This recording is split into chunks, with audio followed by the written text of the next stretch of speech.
غزہ میں وحشیانہ صہیونی درندگی کا سلسلہ جاری ہے۔ اسرائیلی افواج نے شمالی غزہ میں یونیسیف کے ساتھ کام کرنے والے 2 واٹر ٹینکر ڈرائیور کو فائرنگ کر کے قتل کر دیا ہے۔ اقوام متحدہ کے ادارے یونیسیف کے مطابق دونوں افراد غزہ میں لوگوں کو صاف پانی فراہم کرنے میں مصروف تھے۔ یونیسیف نے اس اقدام پر شدید غصے کا اظہار کرتے ہوئے اسرائیلی حکام سے تحقیقات اور ملزمان کو جواب دہ ٹھہرانے کا مطالبہ کر دیا۔ یونیسیف نے اس واقعے کے بعد حالات کی بہتری تک سرگرمیاں معطل کر دیں۔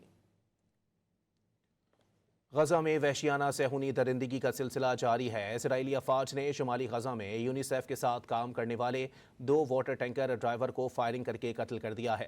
اقوام متحدہ کے ادارے یونیسیف کے مطابق دونوں افراد غزہ میں لوگوں کو صاف پانی فراہم کرنے میں مصروف تھے۔ یونیسیف نے اس اقدام پر شدید غصے کا اظہار کرتے ہوئے اسرائیلی حکام سے تحقیقات اور ملزمان کو جواب دہ ٹھہرانے کا مطالبہ کر دیا۔ یونیسیف نے اس واقعے کے بعد حالات کی بہتری تک سرگرمیاں معطل کر دیں۔